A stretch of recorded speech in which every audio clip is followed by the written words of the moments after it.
Welcome to the Air Combat Simulation Podcast, brought to you by BVR Productions. Together with content creators, mission builders, experts, and enthusiasts, we explore the comprehensive world of combat aircraft simulation.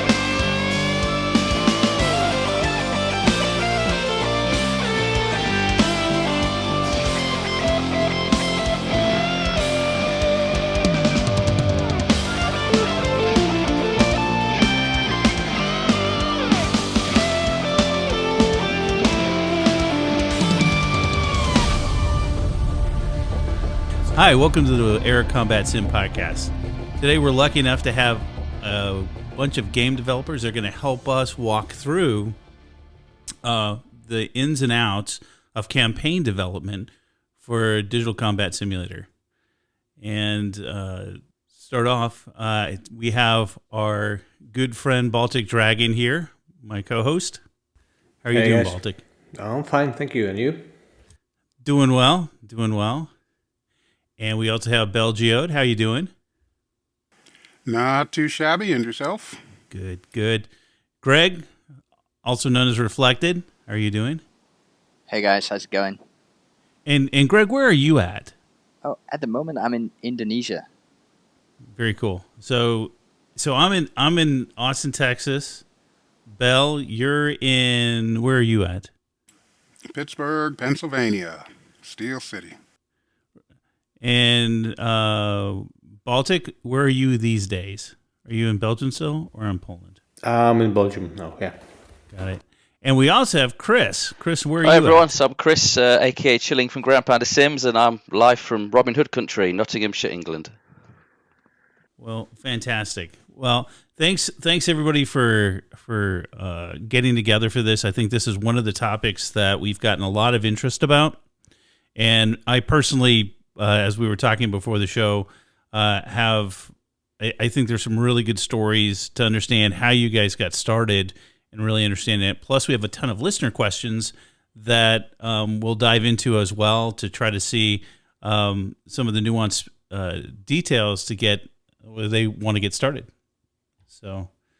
So just starting off, Greg, aka Reflected, why don't we start with you? Why don't you tell us a little bit about yourself and how you got going and started with this? I was hoping I would have a chance to listen to someone else what they say first, but okay. Well, I think my story is not so different from anyone else's. I started playing flight sims in early 90s. As soon as I got my hands on a computer, and they get better and better, and I've never even dreamed of having anything like DCS today. That's just amazing. But these flight sims are, how to put it, they're as good as what you make of them. So even in the old IL-2, there was this mission editor, way more limited than what we have in DCS. But I started fiddling around to create missions for myself. First, just simple air starts so I can practice dogfighting, but then I started playing some user campaigns. I remember there was one Under the White Rose, or it was called something like that, following 609 Squadron from the RAF. I absolutely loved it, and it encouraged me to try and build my own. And I built something called the Biggin Hill Wing, but it was super simple and prehistoric. But the community loved it. But still, I built it for myself mainly, so I have something to play with. And then fast forward to the DCS times, I played Bonyap's Epsom campaign, and again I was blown away by how far you can take all this and how much immersion you can pack into a mission and a campaign. And that's when I decided to, let's start building my own, because I have so many stories to tell. I have so many stories that I want to play through myself. So I started building these campaigns and missions mainly, and I'm still building them mainly for myself, to build content that I can play with. And then, fortunately, the community seems to enjoy them as well, and that's a huge bonus. And I'm really grateful for all the feedback. But that's how I started, and that's how I'm still going. I don't know if that answered your question. No, it's perfect. That's exactly right. Chris Chillings, how do you tell us about your story, how you got going? Yeah, sure. So, big fan of flight sims as a kid. As anyone going all, I mean, I was born in '82, so you're going back to Spectrum and all these things, and F-22 Interceptor on the Mega Drive, Jane's US Navy fighters on the PC. I loved flight sims, and then sort of, I don't know, got into more general gaming. Fell out of love with them a little bit, forgot about them, grew up, started working, had a family. But always in the back of the mind there was that I really wish there was a really decent flight sim out there. And for some reason, for years, DCS passed me by. I mean, I remember in, the 2000s or late 90s playing Flanker or Flanker 2 as a 14-year-old. And I mean, absolutely, I just couldn't do it. It was too hard. It was all in Russian. I didn't know what I was doing. And I remember trying to take off and it just didn't happen. And I didn't touch a flight sim again for, 15 years maybe. And then as I got a bit older, and to be honest, I got a bit fed up with normal gaming. Everything's become so samey, the Ubisoft formula, or the online shooters. And I was longing for a really decent, in-depth flight sim, especially in VR as that came out. And for some reason, DCS passed me by for a few years. And then in about 2017, I stumbled across DCS in VR. Took my Oculus CV1 and downloaded DCS, and well, it absolutely changed my gaming life, and to some extent the life going forward as well, because it opened up some new doors for me. And 4 or 5 years later, here I am, a campaign developer, if not making my entire living from DCS, certainly supplementing it. So yeah, quite an interesting the way it developed, really. That's fantastic. Now in Baltic, and will you give us a overview of how you got started? As much as we've heard you talk on the podcast, I don't think we've heard your origin story as the legendary campaign developer that you are. Legendary. Well, it all started with my wife, who bought me the flight stick at some point, and I was playing the Sims, the old Janes, but I wasn't really hooked on them. I was more kind of a Elite Dangerous or Space Sim kind of guy, but I always liked doing my own stories. So whenever a game had an editor, I would always go into it and try doing something with it. And then with DCS, I got the stick, and I think I saw somewhere on the shelf the A10 Sea Warthog, which I bought because it looked cool, and I got hooked. And then I immediately started doing my own missions. And then I did this Enemy Within, the first version, which was I think 7 missions, the free campaign. And well, it kind of hooked on. People liked it. The first version was text-to-speech voiceovers. Then I did the upgraded version with some normal voiceovers. And then Chris from MadSpike did a review of the campaign. And then Matt Wax spoke to me asking if I wouldn't like to release it as a DLC. And I think it was the first DLC from, let's say, Western developer. There was one DLC done by ED for SU-27, I think. And then it was mine, Enemy Within, which I had to upgrade a lot. And that's how it all started. And then I just moved on. And since I hooked with you guys and Fighter Pilot podcast, it just took an amazing speed and an incredible story. So I'm super happy where I am right now. Also, not living off DCS yet, but I'm planning to move there full time in about 2 or 3 years. So yeah, that's where I am. That's terrific. Yeah, but let me ask you guys, and anybody can answer this, is it's a different approach to playing DCS to actually moving into the realm of creating campaigns, because there's a narrative that you guys are thinking of, or an idea, and then you have to learn the tool set and to make it happen. Was there something that drove you, because I would also ask you as a follow-up of going, do you build campaigns more than you play, or do you play as much as you build campaigns? I think it's all building campaigns these days. Absolutely. I know I've heard the other guys talk about this on other podcasts and stuff that they've done in the past, and yeah, it takes over most of your gaming, I think. I started building because I want to build stuff that I want to play, and I wanted to build missions that I could complete and it just grew and grew. And I really think it's a building block process.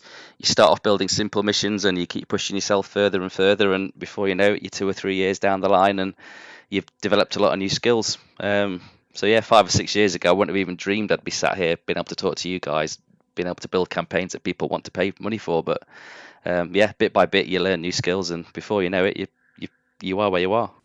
I think I'll say that at this stage it's kind of weird because the best part of doing campaigns is actually testing them once they work. So that's the gaming part. But between that and then beginning it, it's a long kind of a labor to get there. And at some point, I'm even feeling guilty when I'm just flying something just for fun and not doing a campaign because I have so many things I need to do. It's crazy. So it's kind of, it's more building for me than just enjoying it now. But I mean, I still enjoy it, but it's just time-wise, much more time in editor than in actual pit. Yeah, I echo what you guys said, but I would also like to add that I really enjoy playing other people's campaigns because on one hand, it's a lot of fun to see where they take the mission editor. They have a different approach to triggers to make stuff happen, and that's super interesting and fun. And also, I really enjoy playing a mission where I don't know what's supposed to happen. Because when I test my missions, as Baltic said, it's the best part of building a campaign when it finally works and it comes together and it's not in your head anymore, but it's in game, and it's an awesome feeling. But you exactly know, okay, 30 seconds after takeoff, something should happen here. Why is it not happening? But when I play someone else's campaigns, it's all an undiscovered area. I have no idea what's supposed to happen, and that's amazing. That's really cool. I mean, so as you got started, was there a YouTube channel like I want to be a DCS campaign developer channel that you guys looked at that gave you like here are the step 1 through 22, or is it just something just dive into it and start meandering through and figuring it out yourselves through the editor? I think for me it was figuring out for myself, but I have to pay homage to both Greg and Baltic because I know people do it to my missions now. What we do is you find the missions that these guys have built, the ones they put out for free, or in the case of Baltic with his Harrier training missions, and you're able to access those because they're not encrypted. You reverse engineer them, you learn new things, and from there you build on that. And I know people do that to my missions because they come to me and they ask me, how have you done this? And I've looked at your mission, and could you tell me why you made this decision in building it? So without these guys doing what they do, I wouldn't be able to do what I do. So they might have a different starting process, but definitely for me, I have to give my thanks to them for me allowing me to sort of build on their work. That's really cool. I mean, one of the things that Baltic has told me over time, and I think I've seen this, is quite the community, not just the DCS community itself, but of the developers that are collaborating together. And I've seen certainly on the Discord channel, it's really cool to see the collaboration that happens there. Yeah, we have a Discord channel. We're all there. We're discussing. One thing that I think is important to put straight in the beginning is we don't see each other as a competitor or something like that. So we all make campaigns, sometimes for the same aircraft, but we help each other as much as we can because at the end of the day, we want all the campaigns to be good because people, when they play the DLC campaign and they happen to stumble on something that's not good, they might just not want to try anything else. And besides, it's always fun there's lots of great people in the community, our small community of third campaign devs. And another thing, which I think is funny because, but maybe you guys should correct me if I'm wrong, but I rarely see people like playing campaigns trying to I know how to say pitch one against another. So I like this one, I like this one more. I didn't like this one, but this one is better. And I actually appreciate it because we are all on the same kind of page or on the same side, and it's nice to be able to work together on things, helping each other out. And I think community understands that. So there's no kind of those campaigns are stupid, I want to try another one, or this one is better than that one, which is kind of cool. No, I'd agree. You raise a very good point there, Baltic, just to kind of step in there. Speaking as a YouTuber, somebody who has in the past showcased campaigns and one-off missions that community members have made, one of the questions that I get asked often is, which campaigns would you recommend? And depending on, what aircraft they're flying or whatnot, obviously that's going to narrow down the choices. But usually it comes down to pretty much all of the campaigns that are made for a given aircraft are the ones that I end up recommending. So, you guys are obviously doing a really good job if every single one of your campaigns is that compelling enough that you can't just pick one.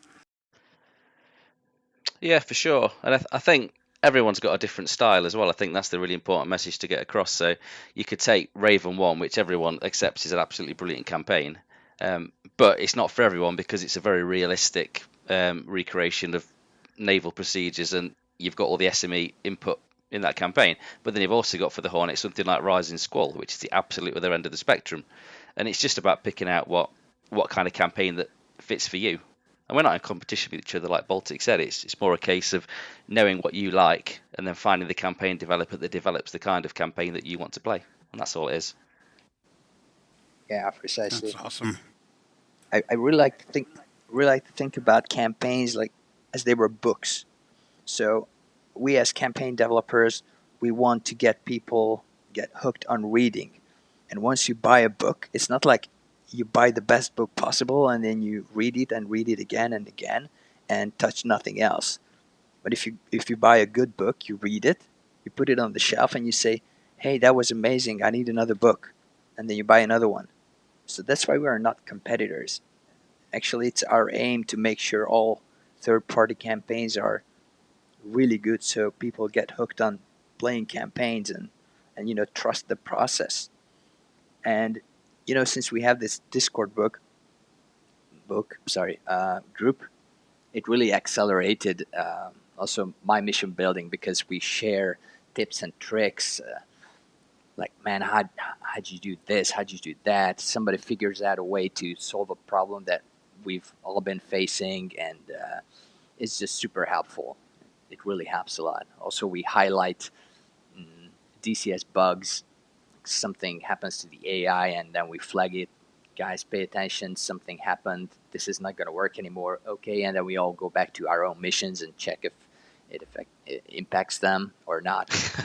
It's also kind of a therapy group, isn't it? It happens very rarely with those bugs. I mean, almost never. Bugs? Right? We get bugs. Yeah, I didn't notice. I don't know where 9 hours of my life went the other day. I can't remember any bugs this week. That actually that brings up a question that we have here. One of our listener questions, which is actually something that I wanted to know as well. Because I know my own personal answer just doing the stuff that I do for me. But what would you say as campaign developers is the hardest part for you in creating a campaign? Would it be scripting for the AI, or writing or adapting a compelling story? And also, coupled with that, what would you say is your method for creating a compelling narrative that's going to pull people in? Okay, so let me start maybe. For me, definitely the biggest challenge is, of course, scripting and making the AI do what I want the AI to do. I know what is my end goal, what I want to achieve, but then making it happen sometimes requires thinking out of the box or trying a few different routes, some of them completely not obvious, so not things you'd think about from the start. But when it works, it's nice. And it says for the second part, I think everyone has his own kind of way of getting there to a nice, compelling story.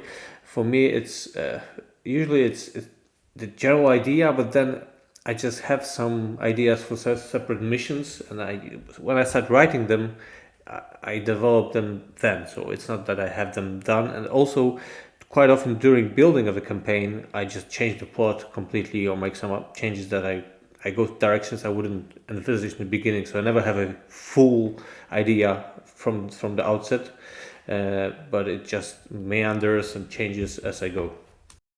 I agree with you. The same for me.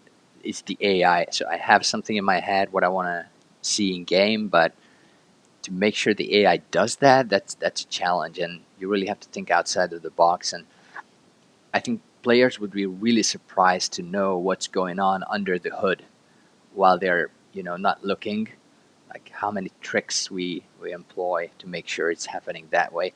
And the second challenge is to make sure that the AI keeps doing what it's supposed to do after all the updates, because the logic of the game tends to change and usually improve, but still it impacts the missions, and sometimes it's not working out as it used to anymore, and that's also a really big challenge to keep them up to date.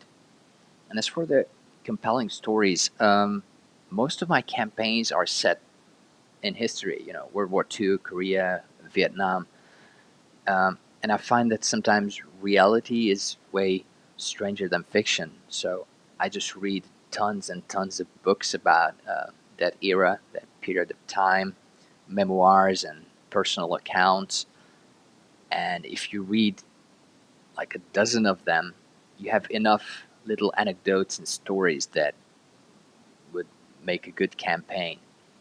Or you can just go the total historical way, like my Wolfpack campaign or my upcoming Spitfire campaign, Beware, Beware, where I just dug up some combat reports and squadron records and did a lot of research and recreated historical events, like down to the last word. So I didn't have to invent a compelling story. I just made sure the AI does exactly what it did back in 1943, But that's also an extra challenge.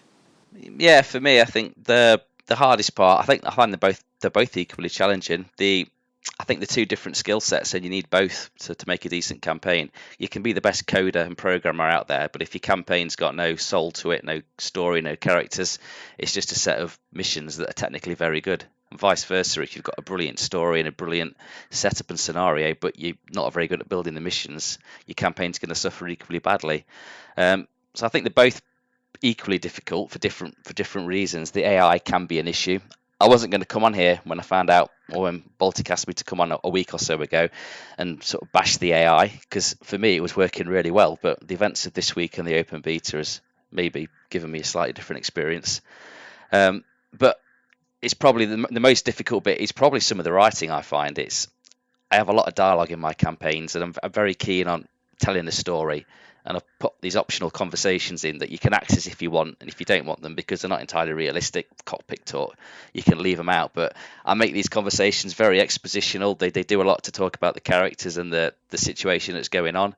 I've almost sort of made myself a very hard bed to lie in, because trying to keep that going and finding interesting things to say without it being talking for the point of talking, that's becoming a challenge. So for me, probably the writing is the harder bit, but you definitely need to be able to do both. But for my methods, I think, like Greg said, reading. I'm acquiring quite a decent library of books on military aviation, and I'm probably reading 3 or 4 books at any one time, depending on what room of the house I'm in. There's a different book lying around, and just constantly reading, watching documentaries, and acquiring as much knowledge as you possibly can. And I think that's the best starting point. That's really really cool. So as you talk about putting the storyline together, one of the things that I know Greg and I know Baltic, that you guys are collaborating on your campaigns with other folks. Does that make it easier or harder, or a little bit of both? You mean SMEs? Correct. Okay, I mean, of course it makes it much easier on some aspects, depending on probably how you do it. But you get a lot of information or questions answered that otherwise you'd have to do a lot of research on, and you would not necessarily be right anyway. So that's great. But then on the other hand, when you get, like for example, in the Raven 1, the Dominant Fury new campaign coming out soon, where it was Kevin and Joe actually writing the scripts, because for the first Raven 1 it was me. So they wrote them and said, "Oh, this is the script. Let's do it this way." I was like, look at it. Okay, so 16 jet refueling out of S3. So no, it won't work in DCS. Sorry. And so you get into lots of those places where you get those ideas, and it's no, I'm sorry, but I mean, you cannot do it in DCS, or you really try hard and it takes lots of time. Sometimes you succeed, sometimes not. But of course, it's all for the good, because the campaign then is much better. But it also makes it more difficult in a sense from that point of view. I know, Greg, what's your because you've also worked with Paco and you work with Bio. Yeah, I have exactly the same experience. So on one hand, it makes it a lot easier because like on my own, I would never have been able to figure out like how to build a realistic 1980s Top Gun training scenario, because there's just not enough reading material on the subject.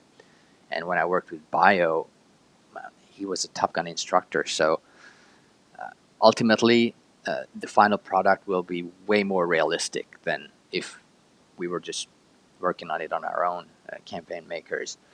But exactly like you said, Baltic, like these guys are not, how to say, they don't have a filter based on AI capabilities. So they just tell you whatever they remember and whatever is realistic. And then you have stuff on your table that you need to make happen in game, and it's just super, super hard and challenging.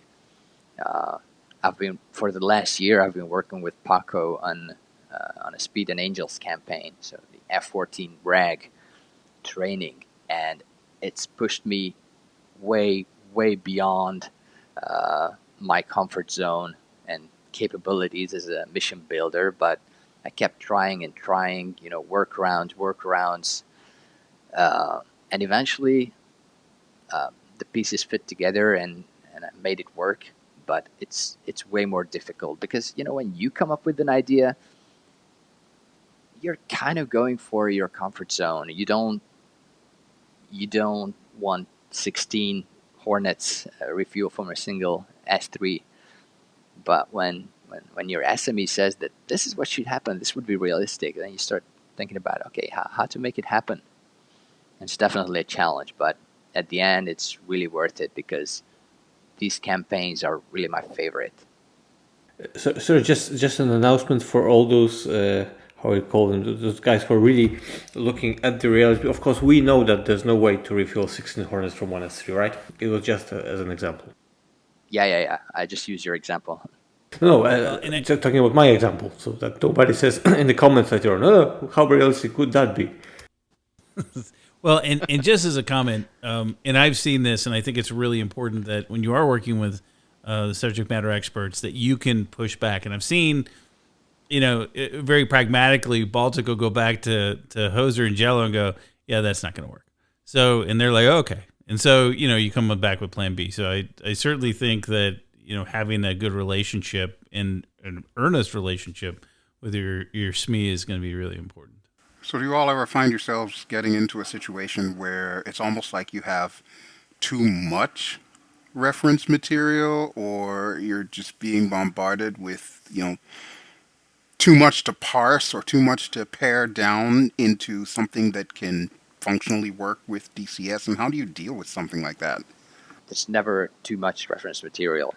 Yeah, agreed. The more the better, I think. Absolutely. Fair answer. Fair answer. And how you deal with that over a long period of time of trying and trial and error, and eventually it comes together.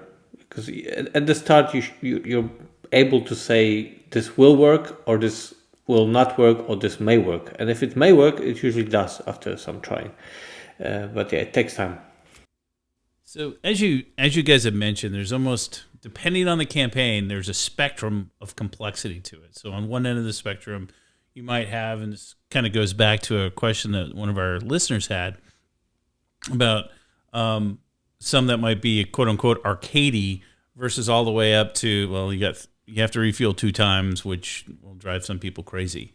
So do you guys, as you're going through and doing your other missions, that you decide that are going to be more of the arcadey side than others, or do you try to keep them consistent as you're building out the campaign? I think consistency. I think, like I said earlier, I think your own style will come through. I think those that want to build more arcadey, lighter missions that are shorter and probably a little bit easier on the user, I think they'll build those sorts of missions and they'll get a reputation for doing that. And those of us that want to build more complex, longer missions, will do the same. And I think again we'll get known for that. So yeah, I really think it's down to what the campaign developer does, and people will go to that style that they like. I think it's a good question for Greg, because if I'm not mistaken, you have your one Tomcat campaign, which is more towards arcadish, like 80 movie style. So I'm wondering what was the reaction of people to that, because other campaigns are very much on the realistic or like longer side, right? Yeah, absolutely. I was going to bring up that example. my number one lesson that I learned during my time as a campaign creator is that you cannot please everyone. So just do whatever you like, and if people like it, good. If not, then play something else, as harsh as it may sound. But yeah, I have two Tomcat campaigns that are at the opposite end of the spectrum. So I have Zone 5, that is an exact recreation of a 1980s air combat training with the help of bio. And I've got complaints saying it's really boring to follow the same departure procedures, no chit chat between the pilots, so on and so forth. But come on, that's realistic. That's how it happened. But some people don't like it, and that's okay. That's perfectly okay. We're all different. And then I have Fear the Bones, which I built on my own, and it's more like a Hollywood movie, like a compilation of 80s pop culture around the legendary fighter. So it's not meant to be hardcore procedural simulation of U.S. Navy flying, but more like, fun. And then there are some people who complain because, it's not entirely realistic. So you can never please everyone. I find that hard to believe that the DCS community would ever be critical. Number one requirement: a thick skin. You've got to have a thick skin. Yeah. That's a very good point, guys. But it's a good point by Chris that it's that comes down to your personal style, and people start to recognize that style and appreciate it, and then they will go for it. And probably if you do something else or something different, it would be a big shock. If I did the Rising Squall type campaign, which I want because it's not my style, then people would be scratching their heads probably right now.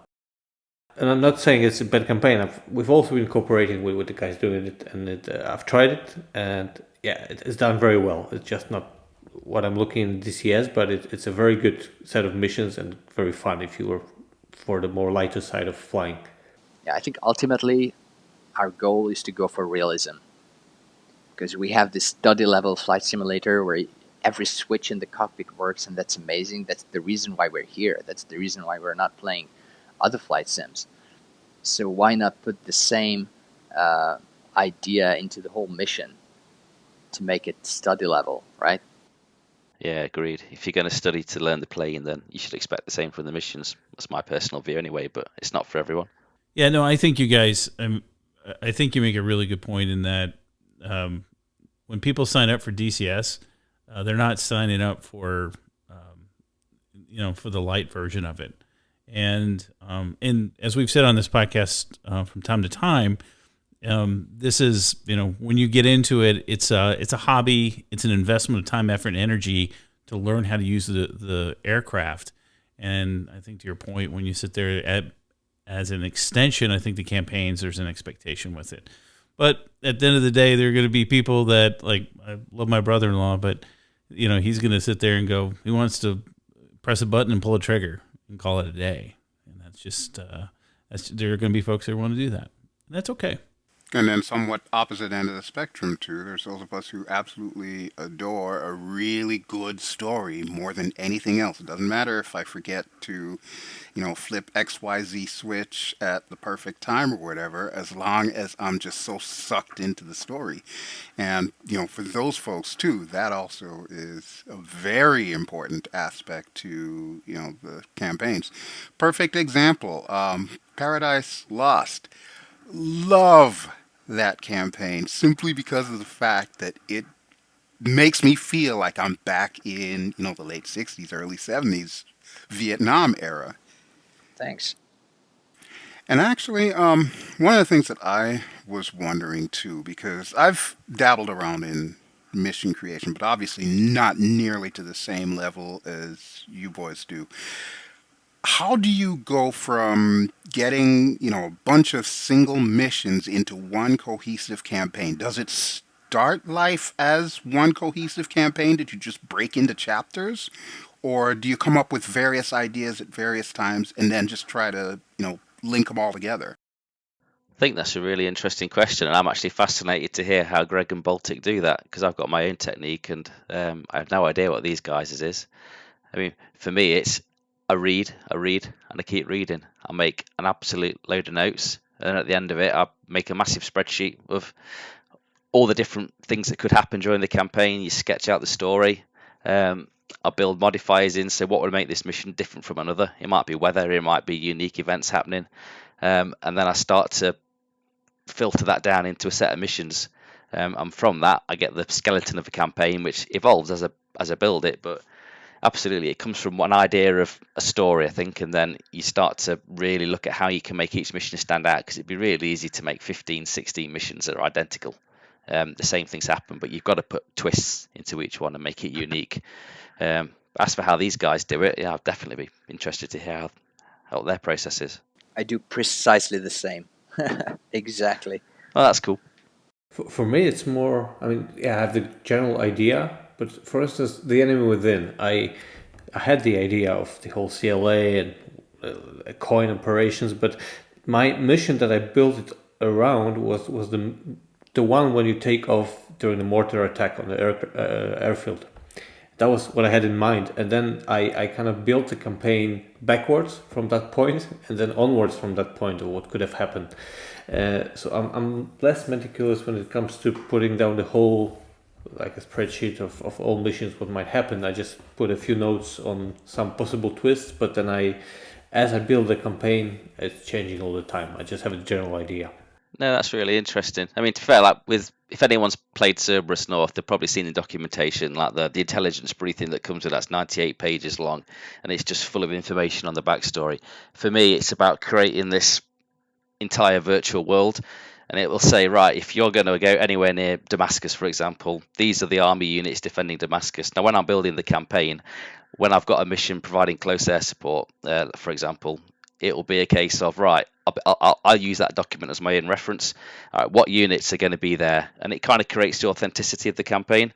And even though I've sketched out what the campaign's going to be, the minute details as to who's where and who's doing what, that flows naturally, mission to mission. I build all my missions sequentially. I'll go 1, 2, 3, 4, 5, for example. And each mission's actions will determine what's going to happen in the next mission. Absolutely, I use all the reference material that I've created at the start, and it will definitely evolve naturally. And it's really important to me that you get that authentic feel of progression through the campaign, whereas one thing leads to another, and if you've achieved your objectives, then you've destroyed that army unit, and therefore it's opened up this gateway through this mountain pass, for example, and now you've got a straight run at another set of enemy forces. So yeah, that progression and the dynamic nature of it, you've got to keep that going, I think, and you can't be too hamstrung to your spreadsheet. See, as you're saying that kind of makes me wonder. I know we probably don't really have that functionality just yet, but it's something that ED has spoken about in the past, is the prospect of dynamic campaigns. How do you think it will be with these kinds of campaigns that you all create? Do you think there's a possibility that it can move from something, completely scripted, you get through missions 1 through 10, which of course tells, a lovely narrative, to something that's more like a choose your own adventure? The story could end this way, or it could end vastly different depending on your actions as, XYZ pilot. Do you think that's something that we could potentially see in the future? I think it would be an enormous challenge. I think these guys would agree to create the branching campaign. I think it doesn't work at the minute, I don't think, properly in terms of the DCS campaign engine, but to have enough combinations of the missions, I think that would be an absolutely massive undertaking on the scale that we're currently doing it. We haven't never heard anything official about it, so the relation between dynamic campaign and our campaigns, it's possible we'll get some tools to use the dynamic campaign, but like make our own dynamic campaigns with our own settings, etc. I'm not sure how it would work. But then I think that, dynamic campaign is cool, but if you know the stock DCS voiceovers and how the AI behaves, etc., it will be good fun. But I think people will, after some time, want to go back to the scripted campaign and hear the real voices of other people recorded and have some more compelling storyline. So I don't think it will be any kind of danger to our campaigns, which we do now. It's a good segue over on voiceovers. So one of the questions that the audience had was, how do you guys get folks to do voiceovers? Where does that come from? Well, I think we usually we already have our set of people that we usually work with, people who like to help us, and this is where the community comes in. DCS is an amazing community. Whenever I post on Facebook or anywhere that I'm looking for, I don't know, American or British voice actors, I get a whole lot of messages from people who would like to help, and I don't know, without them it would never be possible to make campaigns like that. So I'm really, really grateful to the community. Yeah, I second that, and it's funny that like 95% of those people are doing really amazing job on the voiceovers. The quality is just outstanding, and sometimes better than the professional voice actors. And this is like a big bow to Bell here, who did just crazy great job on Flip. Hours and hours and hours of Flip. I'm going to tell you a fun story here. One of the voice actors who I asked to help with Paradise Lost, he's the door gunner. And, you know, when you're a door gunner in a Huey, you're just sitting in this huge open door with the rotor chopping overhead. So there's a lot of noise, the wind and everything. So the way the guy recorded the voiceovers was that he put earphones in and music, turned it up way loud, then stood in his garden and recorded the voiceovers trying to shout over the music in his ears. And the way it came out was extremely realistic and super authentic. But he said that his wife looked at him in a very interesting way during the process. Great one. That's amazing, Greg. I believe it. I've got a similar guy that helped me on Persian Freedom, lad. He's from Texas. He helped me do a voice of a JTAC, a special operations team that are under fire, and they were running away as he was recording it. In the game, they're running away, and you know, he didn't send me each file individually like some of the voice actors do. He just left his mic open for about 15 minutes and recorded the entire script. And you know, he just disappeared for a minute, and I'd hear his distant voice shouting like, "I'm just running on the spot to get my heart rate up," and then he'd come back a minute later, completely out of breath, doing his lines when he's running. And I just thought the dedication some of these guys give us. I mean, they're absolutely amazing. Yeah, I had also one story. You remember the enemy within? There was Schaffer, this German guy that was escaping from the CLA, and Jürgen, who's doing the voiceovers, there was a part where he was recording after the character ran quite a big distance. So he said he did like 30 or 40 push-ups and some other things before recording to sound more authentic. It's just amazing. Yeah, the community is brilliant. I mean, and the question was, how do you get folks to do voiceovers? I mean, it's as simple as we ask, we put it on the forums or on Discord, and people say we'd love to do it, and they do an amazing job. So I think, like the other guys have said, we can't do it without them, and I think we all give our absolute massive thanks to all the guys that help us out. Having said that, we're always on the lookout for new and more voice actors. So if you guys want, just feel to get in touch with us. Absolutely. So one of the things, jumping back into some of the questions, one of the things that folks are interested in is the financial aspect of it. Certainly you guys invest a ton of time and effort and energy in putting these things together. I just assume that it does pay off for you downstream? Oh, we can't talk about the specifics, but it all depends, as always. So it depends on the aircraft, on the map, and how many campaigns you have under your belt. Basically, it's just simple math. Yeah, it depends how you measure it as well.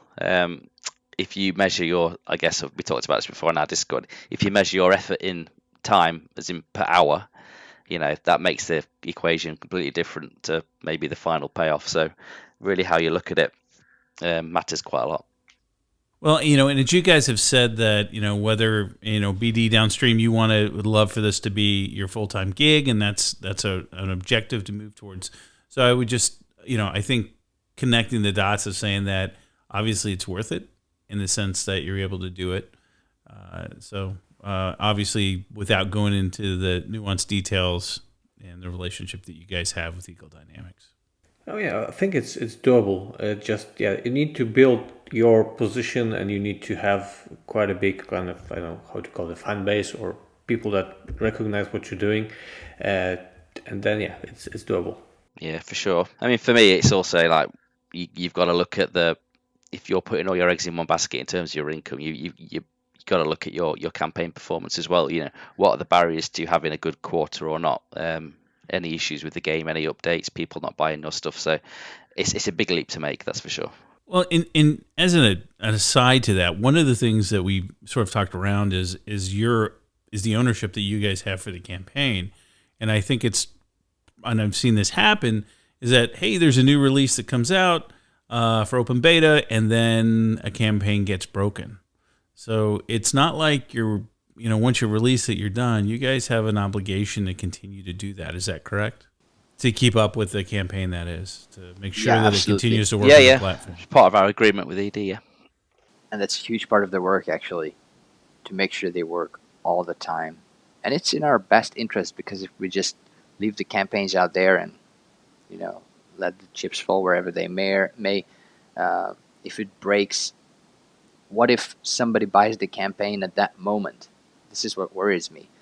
An update breaks it, and the next day a guy buys the campaign and sees that it doesn't work. And what if he doesn't take the effort to go to the forums and complain, where I have the chance to answer that it's being fixed, it's caused by the bug. He just puts it on the shelf and says, "Okay, I'm never buying a campaign anymore because this sucks." That's my worst nightmare. And you end up with a terrible Steam review that you can't respond to. I mean, the Steam is just a different story. The Steam reviews are hilarious sometimes. But I was just looking at for instance, the Enemy Within. I see that I've sent 26 updates to ED since it was released, and each update was on several missions. So yeah, there's constant work on that. And if you have many campaigns, that's obviously much more work. And to what Greg says, it's people. On the one hand, people who play DCS know how it works, and they know that things tend to get broken because there's so many updates, so many new things coming, that it's inevitable to have things broken. But then they also know that it'll get fixed. So usually they don't get that upset. They just see this as a normal kind of schematic or scheme that is going on. But it's very important as well that they know that whenever something happens, they report it. We'll be there to try to react to it, tell them, look, it's not in our hands, we cannot fix it, or we try to fix it and say, it'll be fixed by the next update. That's a very good point as well. I think one of the two things with DCS that all of us who've been around DCS for any length of time know is, number one, updates are going to break something, and number two, whatever new item you're waiting for is going to be there in quote unquote 2 more weeks. But that actually does kind of tie into one of the listener questions that I'm looking at here. One person asked if there was a possibility for perhaps like a try before you buy type thing, where, as they describe it, they could try like the first mission for free, or maybe you could determine, which of the missions. I'm assuming the first would probably be the best.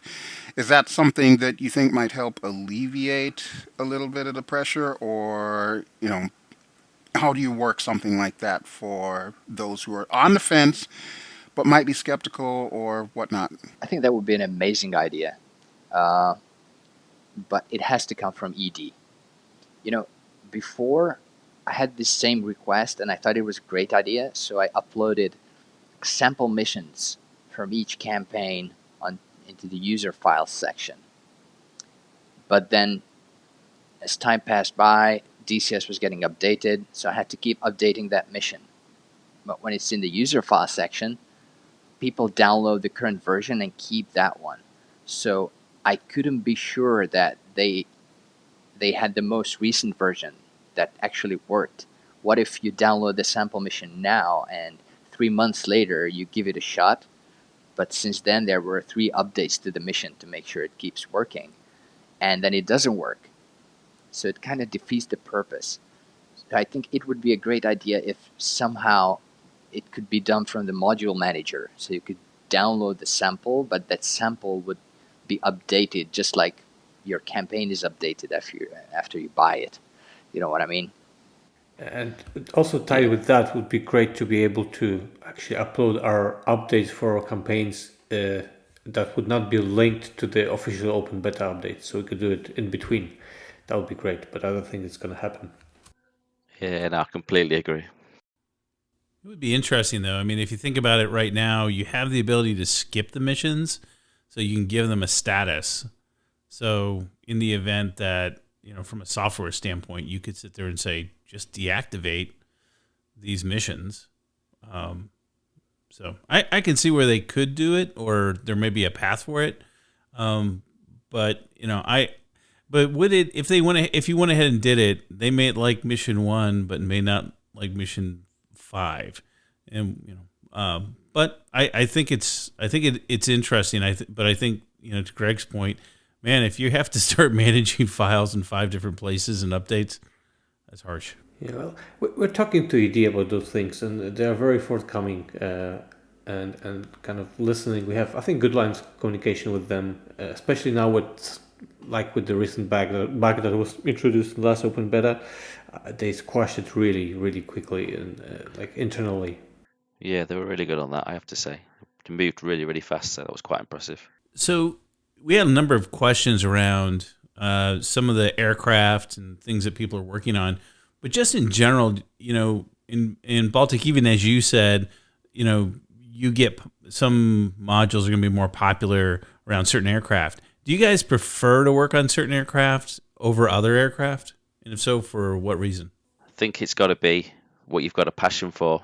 And I've seen these guys discussing it on forums and stuff in the past. If you're not interested in an aircraft, you're not interested in a certain scenario, then don't bother. There's too much work involved, too much of your life invested in these campaigns to not do something that you really, really want to do. And I think I put something on Facebook a while back when Operation Cerberus North was released, and I added up the amount of time I'd spent test flying, and it came to 89 full-length test flights, which is touching 2 hours per flight, and just the amount of time you put in it, and that was just flying it, not even the development time. If you're not interested in doing it and you don't love the aircraft and the scenario you're creating, then you're not going to do it justice. So I think you've got to do something that you enjoy and that you want to do. Yeah, exactly. It's 100% about passion. I never care about the popularity of the module. I mean, hey, I'm doing World War II campaigns. I've done a campaign for the Focke-Wulf 190A because I just love that aircraft. And if you don't like a module, let's say I'm really not a fan of the Apache. Sorry, guys, but I've never read any books about it. Maybe if I read some books, I would be a fan. But it's not about just deciding, okay, I'm going to make an Apache campaign. But I really have to do a lot of research about the procedures, the lingo, the terms they were using, the phraseology, the crew coordination. There's a whole lot of information to acquire before you can start building a campaign. And you can't do it if you don't like the aircraft. Yeah, and it's ultimately what was said before by Chris, I think, and Greg. It's all the labor of love. So we just do it because we love it. It's not about the money. And if we do it for the money, then you would first look at the aircraft which is most popular and then move forward. But no, we just use the aircraft that we like in the maps that make sense to get the best campaign possible and not to make the most money of it. That's great. And by the way, someone had asked if anybody's working on an Apache campaign, and clearly Greg says that would be no. How'd you guess? He's good in reading between the lines. I have my moment. Come to think of it, there's more than just the Apache. People are also asking for Hind campaigns, as well as F5 and more Huey campaigns. People really love the Huey campaigns, by the way. The list is long and distinguished of all the things that people are asking for. Of course, F-16 shows up on there. The Mozzie, people want Mozzie stuff. And MiG-19. Now, there's something you don't hear every day. Who wants to tackle a MiG-19 campaign? I did one. There you go. Well, I guess we need more now because people are asking for it again. Like I said earlier, I'll struggle with the Russian. I don't think I can do that. Yeah, I probably won't go that venue anymore as well. But maybe each of us can say what we have in plans. And my plans are really stretching very far right now. But I have some things I've talked about, so I'm definitely going to do a Apache campaign together with Cosmo. And that would be a training kind of campaign like the Iron Flag for A10. And we've already started kind of putting together some game plan for that. I am doing the F-16 one, so as soon as I'm done with the Raven one, which is very soon, I'll move almost full time to the F-16 with John Waters, Rain, from Afterburn podcast in Syria. And then I'll probably do, I will surely do, but a bit later, one with Mooch for the F-14. And there's Harrier along the way as well. That's cool. No, I've got a Harrier campaign in the works at the minute, so I'm working on the Kerman campaign, which is 50% complete. That is set with the Harrier, and that's set during my Operation Persian Freedom campaign, so there's kind of like a standalone storyline within that with the Marines fighting around Kerman City. That's hopefully going to be completed by the end of this year. Then I'm straight into an F-16 campaign as well, which is going to be a Wild Weasel campaign. So I'm working very hard on research and writing on that, and I'm developing some hopefully quite interesting and really fun sort of scripting and technology around controller SAM sites and how you can really live the life of a weasel, and you can learn the weasel playbook and learn how to defeat the SAMs. And then there's another question around the Falklands. There's a Falklands campaign sketched out in principle. There's an Apache campaign sketched out in principle. And beyond that, that's probably the next 4 years. So I think that's probably enough for now. Yeah, as for me, I have a Spitfire campaign that is about to be released very soon in quote-unquote 2 weeks. I've already submitted it to ED, so it's really up to them now when they want to release it. It's going to be 100% historical, based on squadron records and combat reports. Then I already mentioned I'm working on a Tomcat campaign with Paco Chierici to turn Speed and Angels, as well as his book Lions of the Sky, into a DCS campaign. So you're going to have 10 missions of F-14 RAG, so basically a training for the F-14. And then you go on your first deployment in the Marianas for 5 or 6 missions. On top of that, I have a Mosquito campaign that is 99% finished, and it's really just sitting on the shelf waiting for ED to completely release the Mosquito. I'm still waiting for a couple of features to come out, like an official skin template or delayed fuse bombs, stuff like that. I have no idea when I can finish that. The ball is in ED's court at the moment.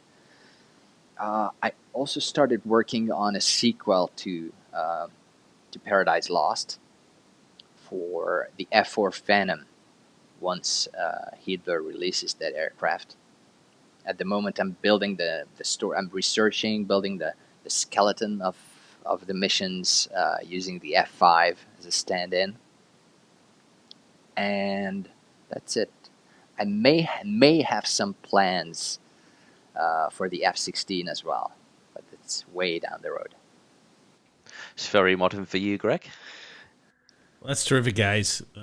Thank you for the insights. I think we've been going at this for a bit, but what I would like to do is, if we could close on this, and any thoughts or recommendations for folks that want to get into campaign building, what would you suggest in terms of tools and approach, or things that they should do? Don't underestimate the time involved. I think a few people have asked me about it, and that's one of the things I always say. We're talking, I think the guys would agree, a year to 18 months for a full campaign build to a high quality. So don't underestimate the amount of work it is. I remember one of the first messages I sent on the forums when I first spoke to Baltic, I think, was, I'm 6 months into Persian Freedom and I've got at least 6 months to go, and this is a really big hole. It's a very dark place and it's a lot of work. So don't underestimate that, I think, with my first message. But it is an awful lot of fun and satisfaction as well. So if you've got the ability to see that through, then absolutely. Yeah, that, and of course later the maintenance of the campaign that are out. That's a lot of work that you have to remember that it will be necessary, and also the ED. I mean, the question should actually be asked to ED, because they have their own set of rules that you'd have to follow. You have to submit a few missions. They have to test it, check if they're okay and they are up to the standards, and then you can move on with developing the campaign. But I would say, as we said in the beginning, the better the quality, the better for everyone. So it's important to use the real voice actors, to get quite a few of them for your campaign, to have a good story, of course, etc., etc. Yeah, if you want to get into campaign building, I think the key to it is to find your motivation, to dream big and find a goal that you're willing to work towards, and do the extra mile to get into that deep dark hole that Chris mentioned. And then it's just trial and error, really. But if you're in trouble, just reach out, and we're happy to help. That's great. And I think, we had some of the listeners had some questions that were somewhat tactical, like how do I stitch it together? And is there a place that you guys would recommend that we can send them or push them to? Would Hoggit be a good place, or what's a good place for them to ask some really tactical questions on what they're doing? I think the ED forums should still be this part about the mission editor. And I've learned a lot over there, asking questions in the beginning. Even now, sometimes I lurk there and see some interesting stuff being put up by people. So I think that's the best place. Hoggit might not be super user-friendly, while ED forums are pretty good, and community is very helpful. Yeah, absolutely. I mean, you can't ever beat YouTube for learning a lot of stuff as well. I mean, before I started at DCS, I did quite a lot of mission building and Arma 3, and the amount of stuff I learned from YouTube and Arma and then into DCS, you find loads of things. And I mean, even a month ago, I'd built 2 campaigns and released them, and Wags put out a video on something with the F-16, and he mentioned about using the middle mouse button to get the ruler tool up, and I didn't know you could do that. I was just like, what? I spent all these thousands of hours in the editor, and I didn't know you could do that. So you're always learning. There's always something out there that you don't know, and you just got to be a bit of a sponge, I think, for knowledge. And that'll do it for us here at the Air Combat Sim podcast for this episode. Thank you for joining us, and thanks all of you guys, and we'll be talking to you soon. Thank you, everyone. It was good fun. Yeah, thank you for inviting us, and it was a great pleasure talking to you guys. Thanks. Yeah, likewise. Thanks for the invite. It's been a lot of fun. And keep up the good work, all of you. It's because of you all why we even play DCS campaigns. So whatever you're doing, keep doing it. Thanks. Thanks for listening to Air Combat Sim. Don't forget to subscribe or tell a friend about it. You have a question, idea for an episode, or a special guest you'd like us to invite? Feel free to reach out on Facebook, Discord, or via email. Air Combat Sim was brought to you by BVR Productions.